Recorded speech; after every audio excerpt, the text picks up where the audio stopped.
Thank you. And just to pick up where Senator Casey left off, we've heard a lot about this in Colorado, too. And my understanding, Dr. Shern, is that actually you even lose people to other parts of the agency where people are able to compensate better than the device section. That's correct. I want to thank you for all the time you've spent with me and in Colorado as well. Deeply appreciated. And as you know, Senator Burr and I on the committee introduced medical device legislation along with Senator Klobuchar, and we hope to make headway here on the Help Committee, Mr. Chairman, on this legislation. A lot of the bill stemmed from the idea that FDA should not make approval or longer or more costly than is necessary to meet the statutory standard of reasonable assurance of safety and effectiveness.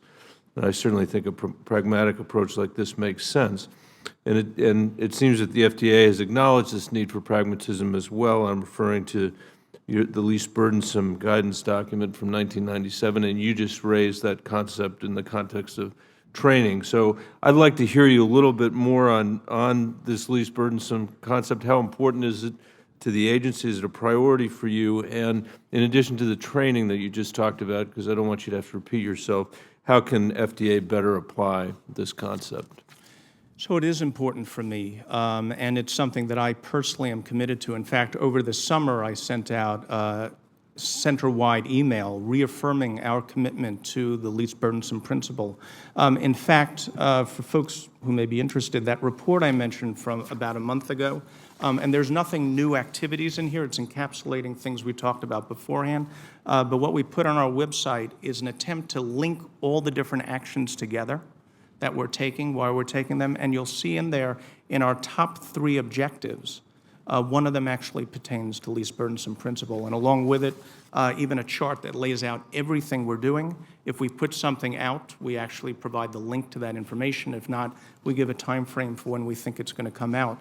For least burdensome, one of the things we've been doing as a change is, first of all, in our guidance documents, try to more and more in the guidance documents themselves apply the least burdensome principle. As opposed to just kind of in front as a boilerplate say something, it's really critical we put that in the guidance themselves. And we've done several of those over the past year, so it's very clear for our staff, and it's also very clear for industry. The other is assuring that when we're making decisions and we're going to, if you will, ask for something more or something different, that decision is being made at the right level in management. Too often that decision was being made at the reviewer level. So we have now put out a change in our standard operating procedures saying for these kinds of decisions, they got to be made at this level. And again, another check to make sure that we are applying the least burdensome principle. In fact, a few months ago, we created a Center Science Council comprised of our senior leadership. It includes myself and experienced scientists who now oversee those programs, again, for science programs for assuring consistency, predictability, and application of the least burdensome principle. And some of the most important scientific questions are coming up there. And I will tell you, and in some cases, we've actually come back to say, we're going to do something different than what was recommended. In part, it's an application of the least burdensome principle. And I want to thank Senator Burr for his help on this, and also say how much I'm looking forward to working with the agency to try to get this done. In your testimony, you cite some statistics about venture capital investing and seem to be suggesting that U.S. venture capital investment in medical devices is healthy. I wanted to call to your attention a recent survey of life sciences VC investors by NVCA, which found that our venture capital companies are deciding to use their dollars to invest overseas in places like Europe and China rather than here because of their lack of confidence in our regulatory system. And I wanted to mention the importance of first-time funding statistics. It's the measure of how many new technologies are being taken directly from the lab into development. If first-time funding is down, then in the future there will be fewer technologies advancing toward the market at all stages of the pipeline. According to the Price Waterhouse Money Tree report, first-time fundings of medical device companies fell more than 60% from 2008 to 2010, and total medical device VC investment fell by more than $1 billion during that same time period. So in light of that data, I'd be interested to know whether you think we ought to be worried about those trends. I'll say that I'm worried about it for 2 reasons. One is that I actually don't think there's a place where it's about balancing safety and innovation. Actually, we need the innovation for the sake of our patients, which is my principal concern.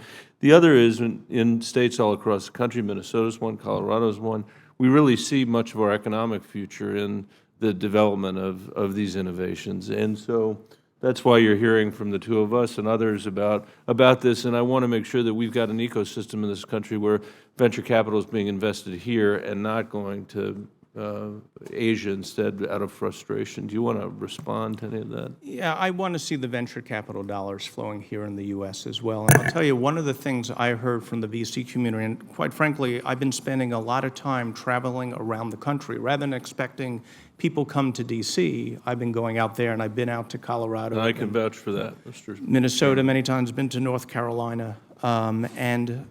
All of this is to really hear from people directly. We've held town hall meetings where anyone from the public can come.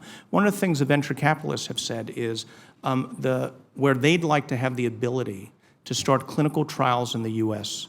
earlier. And the reason is a company will bring their device to a group of doctors. They'll do some testing, and when they come back to do more testing, they go back to the same group of doctors because those are the doctors who have experience with the device.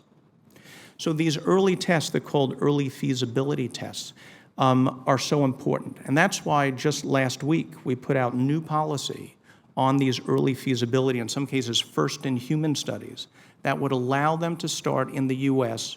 earlier in the device development pathway than has occurred in the previously, and to allow companies to make changes to that device without necessarily first having to come back to the FDA. Because, as you know, with a device, their early prototype is not the one that's going to eventually be sold on the market. They test it, they learn from it, they make changes.